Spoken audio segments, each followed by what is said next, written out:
gente, tudo bom? Mais um vídeo para o Clube das Quartas-feiras. E hoje eu vou falar de mais um texto desse livro aqui, do Introdução ao Narcisismo, de 1914 e 1916. É um texto muito interessante. O título desse texto, ele tá dentro de outro, né? Então, ele é uma seção dentro de um texto. Ele tá dentro de alguns tipos de caráter encontrados na prática psicanalítica. E o nome desse texto é Os que Fracassam no Triunfo. Bom, e Freud, nesse texto, né, ele faz análise desse fenômeno, por que acontece uma frustração diante de um triunfo. Quando a lógica, geralmente, é você pensar em você se frustrar por não conseguir alguma coisa. E aqui ele mostra aquela frustração de atingir o objetivo esperado e me sentir frustrado diante dele. Então, o que acontece? Por que isso acontece? E aí é muito interessante a explicação inicial ali do Freud. Ele traz um exemplo da literatura, né? Então, ele traz Shakespeare ali para exemplificar algumas situações aqui sobre isso. Então, no início desse texto, Freud fala sobre o trabalho psicanalítico, legou a tese de que as pessoas adoecem neuroticamente devido a uma frustração. A frustração acaba gerando a neurose. Aí ele segue dizendo ali sobre referir-se à frustração da satisfação dos desejos libidinais. Então ele fala sobre o surgimento da neurose, ele vai requerer um conflito entre esses desejos libidinais de uma pessoa e a parte do seu ser que denominamos seu eu, que é a expressão de seus instintos de autoconservação e que inclui os ideais que tem de seu próprio ser. Um tal conflito patológico surge apenas quando a libido quer se lançar por vias e metas há muito superadas e condenadas por seu eu, que então as proibiu para sempre. E isso a libido faz somente quando lhe é tirada a possibilidade de uma satisfação ideal adequada ao eu. Assim, a privação, a frustração de uma real satisfação torna-se a primeira condição para o surgimento da neurose, embora não seja absolutamente a única. Aí Freud segue dizendo aqui qual que seria a condição para acontecer uma neurose, né? Então ele fala que a privação mais a frustração de uma real satisfação torna-se não somente única, mas uma primeira condição para surgir a neurose. Então, eu tenho uma privação, sou frustrado de uma realização real, surge então a neurose. Aí ele segue dizendo ali sobre o espanto que acontece ali dentro de um consultório, ele fala ali, o médico tem essa surpresa quando o adoecimento vem de alcançar o objetivo. Então, a pessoa tinha uma meta de vida, alcançou aquela meta, alcançou aquele desejo e se sente frustrada. E aí ele fala, é como se a pessoa não aguentasse tanta felicidade, não aguentasse a sua felicidade, pois não há como questionar a relação causal entre o sucesso e a doença. Então ele fala, não tem como eu trazer uma causa do sucesso e a doença, porque que acontece quando o movimento deveria ser outro, né? A frustração vir diante de não atingir o objetivo. Então ele justifica como, nossa, parece que a pessoa não aguentou tanta felicidade e ela se frustrou. É aquela coisa do... Tem uma frase, a ânsia de ter e o tédio de possuir, né? Quando você anseia por alguma coisa, eu quero comprar um negócio, e aí eu passo meses planejando, guardando dinheiro, cheguei ao momento que eu consigo comprar aquele objeto, demora uns dias para chegar, ainda tem a expectativa da espera. Chegou, eu abri, pronto, já tenho o tédio de possuir aquilo lá, já não está mais alimentado aquele desejo pelo objeto, né? Então, algo mais ou menos nesse sentido. É como se o desejo, enquanto ele estivesse no campo imaginário, ele fosse suportável. E aí, a partir do momento que ele se torna real, ele se torna frustrante. É muito doido, mas é mais ou menos por aí a fala do Freud nesse texto. Quando ele fala nesse sentido de não aguentar a felicidade, ele traz um exemplo de uma paciente dele ali, né? No caso de uma paciente tanto dela quanto do marido dela. Aí ele fala assim, essa paciente ela era de boa família, bem educada, quando jovem não pôde refrear sua vontade de viver, deixando a casa paterna, aventurando-se pelo mundo até conhecer um artista que soube apreciar seu encanto feminino e também vislumbrar a fina natureza daquela moça rebaixada. Ele acolheu-a em sua casa e nela teve uma fiel companheira, para cuja felicidade completa parecia faltar apenas a reabilitação na sociedade. Após anos de vida em comum, ele conseguiu que a sua família fizesse amizade com ela e pretendia torná-la sua esposa diante da lei. Foi então que ela começou a malograr. Negligenciou a casa que se tornaria a senhora legal, de que se tornaria a senhora legal. Acreditou ser perseguida pelos parentes que desejavam aceitá-la na família, obstruiu as relações sociais do companheiro mediante um absurdo ciúme, impediu seu trabalho artístico e depois sucumbiu a uma incurável doença psíquica. Uma outra observação que me revelou um homem bastante respeitável, não é o mesmo caso, é um outro caso aqui. Uma outra observação que me revelou um homem bastante respeitável, que professor universitário, por muitos anos alimentara o compreensível desejo de suceder na cátedra o seu mestre, que o havia introduzido na ciência. Quando, após o afastamento desse senhor, os colegas lhe participaram que somente ele poderia sucedê-lo. Começou a hesitar, diminuiu seus méritos, declarou-se indigno de assumir a posição que lhe destinavam e caiu numa melancolia que nos anos seguintes o deixou incapaz de qualquer atividade. Uma coisa muito doida. Aí ele fala aqui da conexão desses dois casos. Embora diferentes em vários aspectos, esses dois casos coincidem em que a enfermidade aparece quando da realização do desejo e põe fim à fruição dessa. Então, há o desejo, a pessoa está ali ansiando ao desejo ser alcançado, ele aconteceu. Há uma frustração, e a frustração ela é tão grande que a realização desse desejo se torna assim inviável. Aí o Freud fala sobre uma diferença de frustrações para acontecer tudo isso. Então, existe uma frustração de campo externo e de campo interno, e aí elas vão se somar. Não é insolúvel a contradição entre essas observações e a tese de que as pessoas adoecem devido à frustração. Ela vem a ser abolida pela distinção entre uma frustração externa e uma interna. Se o objeto no qual a libido pode se satisfazer falta na realidade, eis uma frustração externa. Por si, ela não tem efeito, não é patogênica, enquanto não se junta a ela uma frustração interna.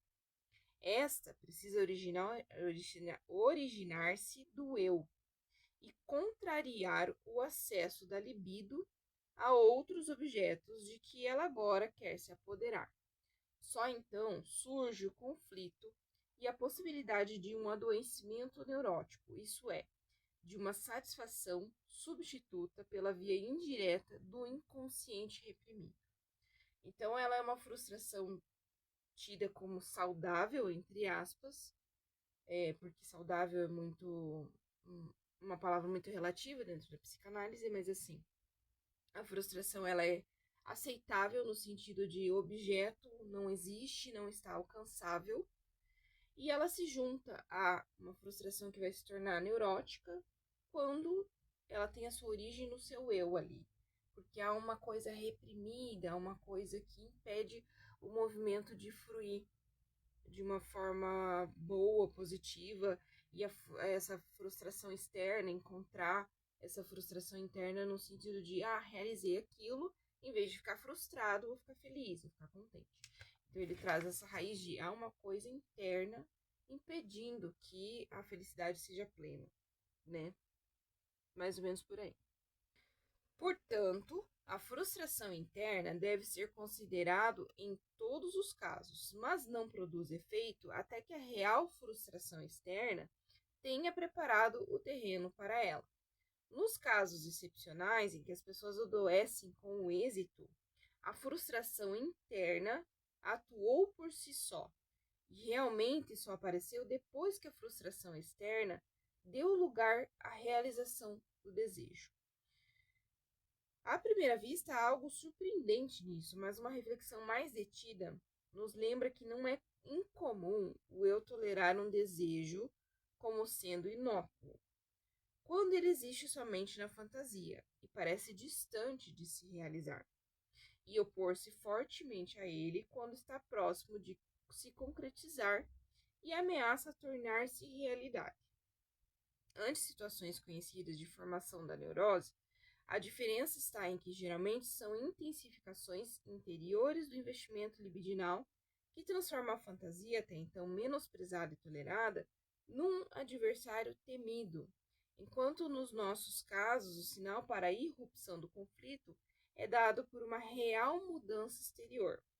O trabalho analítico nos mostra com facilidade que são forças da consciência que impedem o indivíduo de retirar da feliz modificação real o proveito longamente ansiado. E aí ele segue dizendo que é uma tarefa difícil averiguar a natureza e a origem dessas tendências julgadoras e punitivas, que nos espantam com sua existência ali onde não esperávamos encontrá-las. Aí ele fala que, por razões conhecidas, ele não vai discutir o que se conjetura a respeito, mediante caso de observação médica, mas ele traz ali os personagens da literatura para começar a explicar melhor isso. E ele começa ali com Lady Macbeth de Shakespeare, né, explicando, e é muito interessante essa explanação que ele coliga ali com a literatura. Quando eu entendo assim, que quando Freud fala que é muito difícil, porque você não pode fazer uma análise superficial disso, né? Cada caso é um caso. E, lógico, você tem que trazer essa pessoa para psicanálise, para fazer uma análise profunda, para averiguar quais são os problemas desse eu, os problemas desse movimento libidinal que se impede de ser pleno na sua realização por conta dessas frustrações interna e externa. É caso realmente de análise, né? Porque a gente tem nós precisamos ter o movimento do desejo para ter a pulsão de vida, para ter a pulsão de buscar algo, nós precisamos disso, né? A vida é buscar o algo, buscar o desejo, buscar realizações. E aí nos deparamos com as frustrações de não conseguir alcançá-las. Mas esse movimento do texto é a frustração diante da realização desta. Então, qual é as raízes profundas que vão para a consciência e a consciência impede de que a felicidade seja plena na realização desta? O que há dentro desse ser que o impede de ficar feliz? Nos dois exemplos que Freud fala ali, né? O exemplo da moça que vai se casar. No exemplo dos dois casos aqui que o Freud traz, né? Antes de iniciar a Lady Macbeth. Por que essa moça ali, inicialmente, que nem ele fala, ó, ela era de uma boa família, bem educada, e ela tinha uma vontade muito grande de viver, deixou a casa dos pais e foi se aventurar pelo mundo. Tinha uma vida livre, conheceu esse artista, ia ter uma vida em comum. E aí ele era uma pessoa que valorizava ela, a família começou a amá-la, enfim. E começou a dar uma frustração muito grande, transformou-se numa neurose, e ela começou a se sentir perseguida e tudo mais. E o outro exemplo que o Freud traz é do professor que tinha um anseio de substituir seu mestre, mas quando chegou a realizar, a ponto de estar perto dessa realização, se sentiu frustrado e começou a se diminuir enquanto seus aspectos ali, os seus méritos acadêmicos, por exemplo, né? Não, imagina, eu sou incapaz. Então, o que haveria por trás de tudo isso? O que haveria desse impedimento, um superego, de repente, que fica ali cerceando essa fruição plena? O que aconteceu no passado dessas pessoas? O que aconteceu dentro dessas pessoas para no momento de uma realização elas se frustrarem, né? Parece que tudo caminhava para uma perfeição, para uma realização e a pessoa se auto-sabota. Ela se julga indigna no momento que está prestes a chegar aquele objeto de desejo se realizar. Enquanto o desejo está no campo da fantasia, no campo do inatingível, nós empregamos uma energia libidinal para alcançá-lo. Então, como esse professor, por exemplo, ele vai estudar, ele vai sempre buscar estar em méritos acadêmicos apropriados, né? Para alcançar esse objetivo de intelectualidade. Então, esse caminho, parece que para alcançar alguma coisa é mais precioso do que alcançar o objeto em si. Então, o prazer dessa realização está mais no caminhar do que atingir o objetivo final. Parece que se chega naquele objetivo, acabou o meu intuito de vida, acabou a minha meta. O que eu faço agora com isso?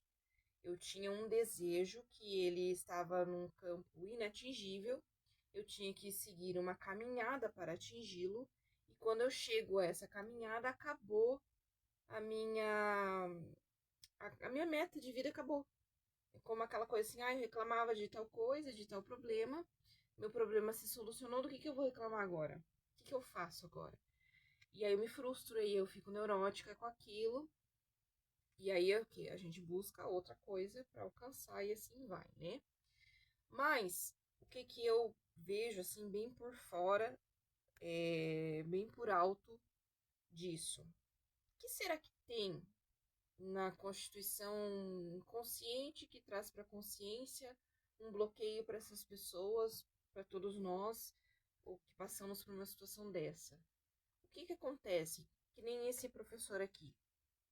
Será que ele se diz ali, se julga muitas vezes indigno de chegar àquele patamar do seu mestre, porque na cabeça dele, se ele ultrapassar esse mestre, ele está ultrapassando uma figura de autoridade, uma figura paterna, que deveria estar num patamar, num nível hierárquico sempre maior a ele, e ele numa questão de submissão.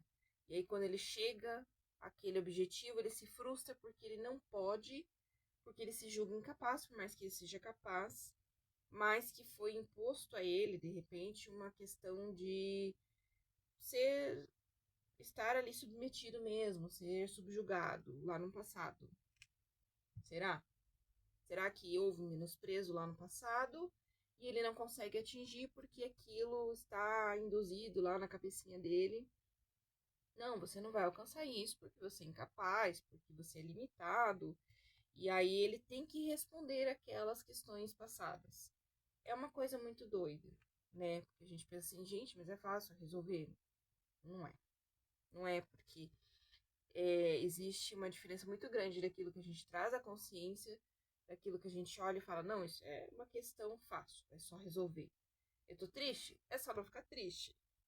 Simples assim. Não é simples assim. Porque nós temos o inconsciente que fica nos atusanando. Então, o que eu respondo de um inconsciente? O que eu respondo de alguma coisa que aconteceu lá desse passado? E aí eu chego a me frustrar quando eu realizo. Por quê? Será que alguém falou que eu era incapaz? Será que alguém julgou-me uma vida inteira incapaz?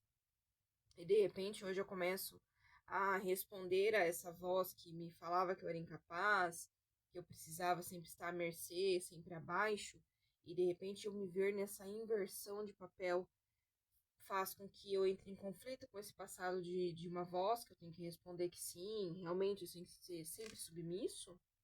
Será? Essa moça ali do casamento estar diante de expectativas de, eu vou para uma família, de repente vou ter conflitos, não vão me aceitar, e de repente não, eles me recebem de braços abertos, todo mundo me ama, meu marido me valoriza. Cadê o problema para eu caçar? cadê a sarna para eu me coçar, né? Então eu fico numa coisa muito plana, eu não tenho altos e baixos, e aí eu fico neurótica, porque é aquela coisa assim, nossa, tá tudo fluindo bem, tá tudo ocorrendo bem, meu Deus, vai acontecer alguma catástrofe. E aí eu fico ansioso, aí eu fico inquieto, porque não é normal as coisas estarem tudo bem. Por quê? Será que na cabeça daquela moça ela não merecia esse lugar de estar tudo bem, de ser aceita e valorizada? É isso que lá dentro de uma análise é trabalhado. Nossa, por que isso? Da onde que vem isso? Será que houve uma desvalorização? O que aconteceu? Aí a gente pode pensar assim, nossa, mas a gente não pode viver de passado. Realmente, a gente tem que seguir um para frente. Mas o inconsciente ele fica lá, martelando coisas de um passado, vozes de pais, vozes de representantes desses que nos criaram, vozes de tantas outras instituições que nos formaram ali, né? Então, a sociedade, a igreja, enfim, todas as instituições sociais que nos formam como humanos fazem com que a gente responda aos nossos movimentos, nos frustre a eles e de repente não consiga realizá-los plenamente. E a gente vai para uma sessão de análise e tenta ir resolvendo e questionando esses caminhos por que eles acontecem. Então é um texto interessantíssimo de Freud sobre isso. Eu pessoalmente me vejo muitas vezes nesse lugar de frustrar-se sobre a realização, estar diante de uma realização e ficar com medo dela. Então eu me vejo muito nesse texto, é um ponto que me pega muito, essa questão de se frustrar diante de uma realização. Eu entendo hoje, me analisando o porquê, em alguns pontos, em outros não, e assim é. A análise faz isso com a gente mesmo. E quando Freud fala sobre Lady Macbeth aqui, que eu vou deixar, acho que para o vídeo parte 2 desse texto, ele vai tirando alguns trechos de Shakespeare ali e vai explicando e esmiuçando mais a fundo nesse sentido. Depois, lá pro final, ele vai falando sobre esse despertar da consciência, ele vai explicando um pouco mais sobre tudo isso. E aí, assim, Freud, além de Lady Macbeth, eu vou deixar essa parte de Lady Macbeth e para um próximo vídeo, e ele fala sobre um outro aqui. Então, ele fala de Lady Macbeth e depois ele fala de um outro famoso dramaturgo que examina problemas de responsabilidade psicológica com inexorável rigor, Rebecca Gamvik. E para o final desse texto, o Freud fala sobre, de novo, a questão edipiana. E, de novo, sobre uma questão de culpa. Então, o trabalho, ele finaliza esse texto aqui do fracasso no triunfo, dizendo assim: o trabalho psicanalítico propõe que as forças da consciência que levam a adoecer com o sucesso, em vez da frustração, como em geral acontece, como é esperado que a gente se frustre diante de uma não realização e não o inverso, acho-se intimamente ligadas ao complexo de Édipo, a relação com o pai e a mãe, como talvez a nossa própria consciência de culpa. Então, de novo, voltamos ao Édipo, de novo, voltamos a isso aí, essa triangulação. O que houve nesse complexo de Édipo? Qual foi a castração que aconteceu? Eu acho que é um ponto primordial se pensar essa questão da castração. O que foi castrado que impede a pessoa de ficar plena na sua realização daquele objetivo alcançado? Qual que é a culpa que está por trás? No complexo edipiano, nós trazemos uma culpa do desejo pelo pai ou pela mãe, e aí a culpa é muito grande de querer matar um deles, né? Em resumo, é isso, dessa mitologia toda que Freud traz para explicar. Mas o ponto primordial, eu acho que coligue, que faça essa conexão entre a não posso atingir aquilo que eu almejo atingir, é o que foi castrado, o que foi esse superego opressor ali que aconteceu nesse período e que fica reverberando na vida dessa pessoa para que ela não consiga alcançar e abraçar esses objetivos e se sentir merecedora dele, né? Então tem muito, eu acho que faz muito sentido essa parte do complexo edipiano, essa parte da castração, essa parte da formação egóica ali do tem o eu, tem o id, mas tem um superego te punindo, te observando e te limitando. E aí a hora que você alcança aquilo, ele fala, não, não é bem por aí. Você vai ficar neurótica com isso. Bom, eu vou fazer a parte 2 desse texto. Espero encontrar vocês lá. Espero que vocês tenham gostado. E até o próximo vídeo.